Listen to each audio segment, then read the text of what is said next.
Melissa. I'm Jam. And I'm a chemist. And I'm not. And welcome to Chemistry for Your Life, the podcast that helps you understand the chemistry of your everyday life. Happy Thanksgiving, Jam. Yeah, it's here. Yay. You too. Well, Jam and I hope that you guys are all at home with your loved ones. And we are going to spend today with our loved ones too, but we didn't want to miss a day with you guys. I am always sad if my podcast that I listen to skip. So yeah, and maybe you're on your way to spend time with your family today. Maybe today was your travel day. Yeah. Who knows? So you might be glad to have something to listen to in the car. Or maybe you're listening to us on Friday, tomorrow. Yeah.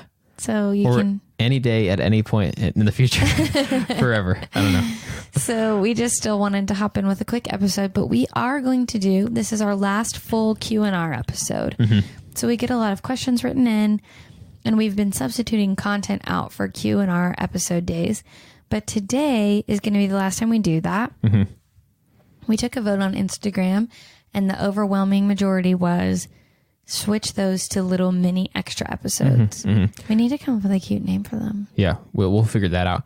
It was kind of like, I think it was like 2/3 wanted it to be, maybe a little bit better than that, but 2/3 wanted it to be bonus episodes for Q&R, and then like 1/3 liked it as it is. So I thought it was 25%. Maybe it was that. It's been long enough. But there is some percentage of people who liked it as this. So we're very sorry. We just want to make sure that, like, we're not going to cut it out completely. We just want to make sure that that the majority, as most as possible, have the best listening experience possible. So yeah, we'll still take questions and answer them, and we'll just put them in bonus things for you guys who want bonuses. Little mini extra episodes. Yeah. Okay, so now let's go ahead and jump right into our questions. Okie doke. So these first questions are a few from the same guy, from Stephen H. He asks, the first one is referencing episode 5 about boiling water. He said, does water in space just instantly boil at any temperature, quote unquote, because there's no atmospheric pressure? So now I don't know anything about the temperature of space, but if you boil water in a vacuum at room temperature or in a vacuum at any temperature, it should boil immediately. If it's incredibly cold in space, which I think it is, there is a possibility that it could freeze. Instead? Yeah, just immediately freeze or boil, and then it could go from the gas to the frozen. So I don't know how the temperature plays into that, but 100% water in a vacuum will boil instantly. Interesting. As long as it's not also in freezing range. Want to hear something crazy? Yeah. That's like mind blowing, and I just connected it to something. I'm not making this up.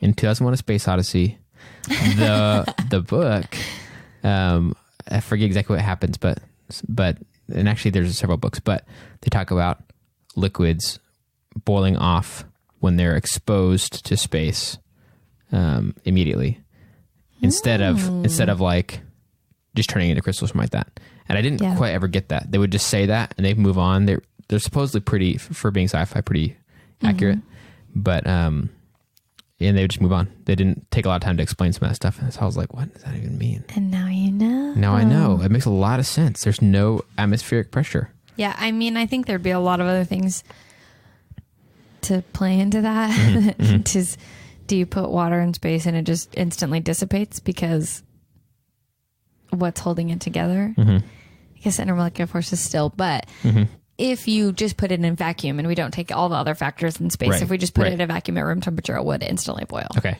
Man, so, interesting. Good question, Stephen. Yes, thank you, Stephen. Stephen's next question is regarding episode 6 about microwaves.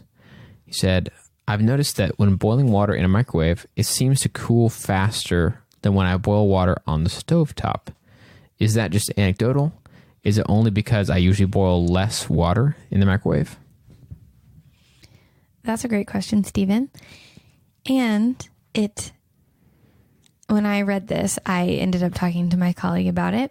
But the answer is essentially, yes, we think that it's because you're boiling less water. So we hadn't talked about this yet when we did the microwaves episode, but just last week with foil, we talked about how if something has less mass, the overall object has a lower heat capacity. So even though water has the same specific heat, whether you have 1 gram or 100 grams, it's going to be more energy to heat up a whole pot of water than a little bowl of water. So that means less energy to come out. So it will cool faster. But we also speculated that it's likely because microwaves heat up water, water absorbs microwaves.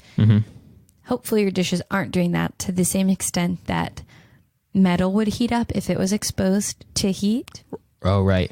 So your pot of water probably is both more water, so it's more energy to take in and then give off, but also it's in a container that has been thoroughly heated as well. So we think it's twofold. Okay. So Stephen's next question is not a question. This next question is a statement regarding episode 7. I was intrigued by using sugar on roads, so I did a little digging. It turns out this has been tried in Switzerland. Yes. It seemed like there were many benefits, but I don't know if they eventually switched for good. And then he actually gave a source on that, where he found that. So that's pretty awesome. We'll put that in the show notes as well, so you guys can read that if you're interested. Yeah, it did seem, I read it and it seemed like there was a lot of benefits, but I looked up to try and see if there was any changes long term, and I got a lot of things about sugar factories in Switzerland and nothing about the roads.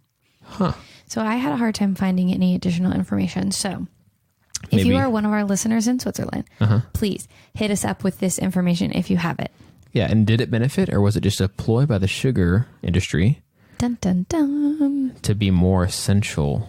It seemed beneficial to the environment. I thought that was cool. Oh, okay. And to I think it was more cost effective. Okay.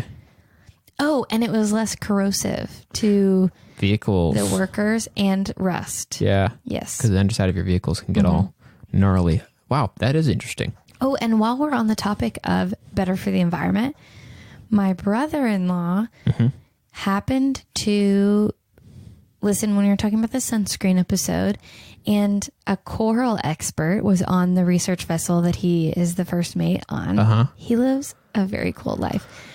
And he said he believes, and I never actually was able to get in contact directly with a scientist, but he believes the reason that some sunscreens are bad for the environment is because they can coat the coral and therefore block the UV rays from getting to the coral, and the coral can't photosynthesize and grow. Whoa. Because, some things want the UV. They don't want to be blocked.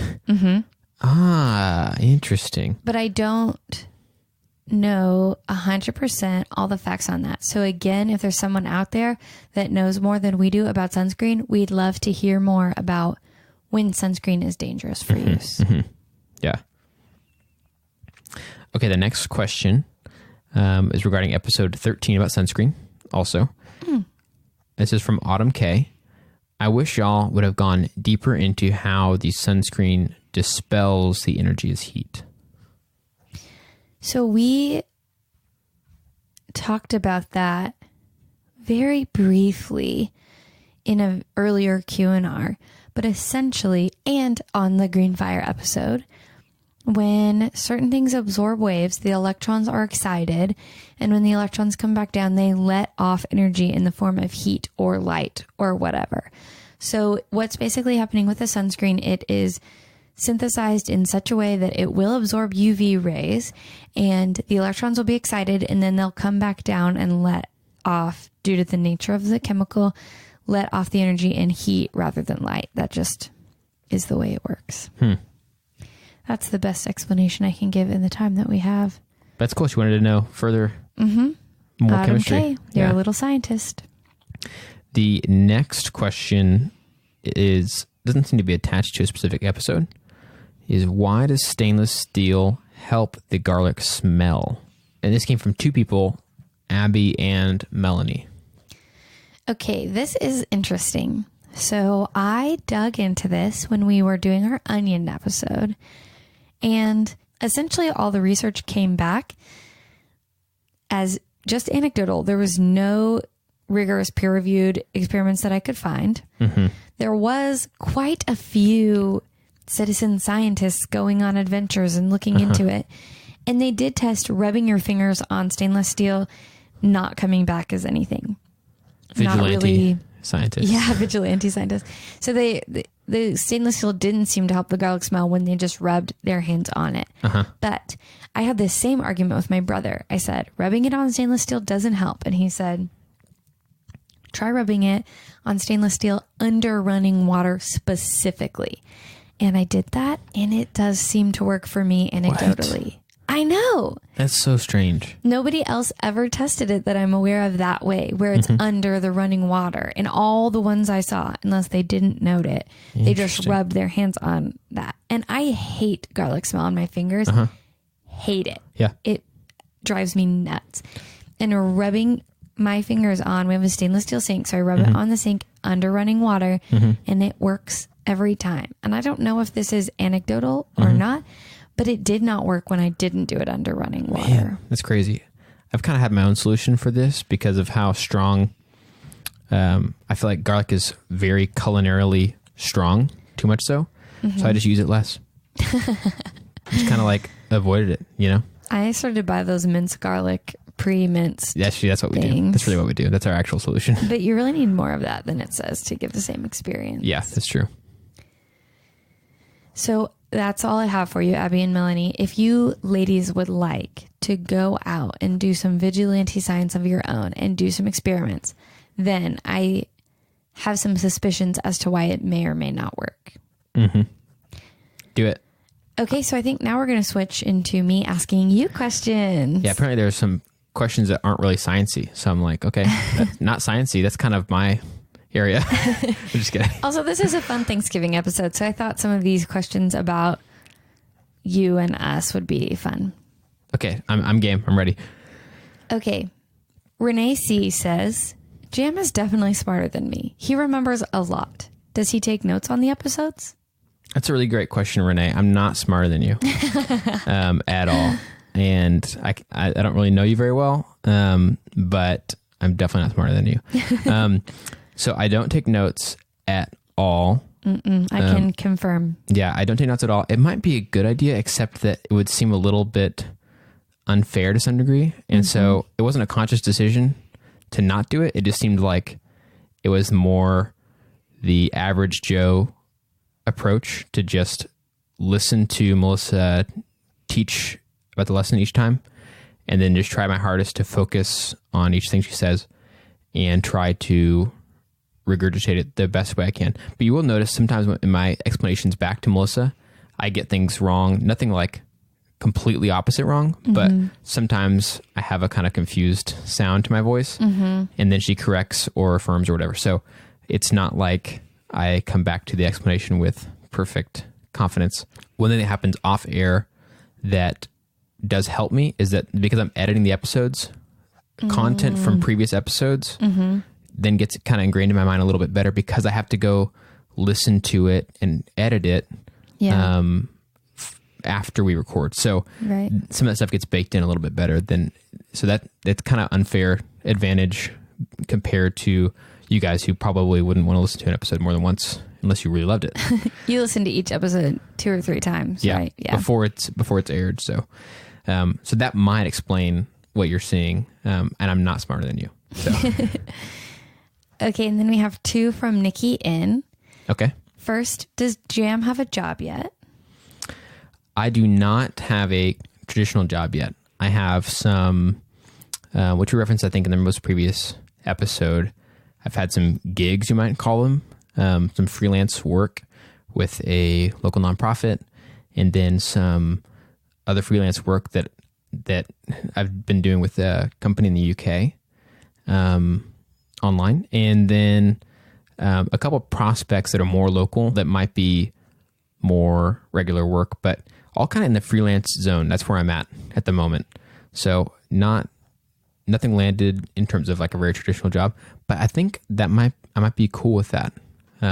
Yeah. So I'm kind of feeling that out and see what it turns out. See what life as a freelancer is like. Yeah. But thank you for asking. If anyone else was wondering, sorry for the lack of update on that. But Nikki, thanks so much for asking about that. She said, I haven't heard any updates from him for a while, so she had been wondering. The other feedback from Nikki N is actually a question, not a...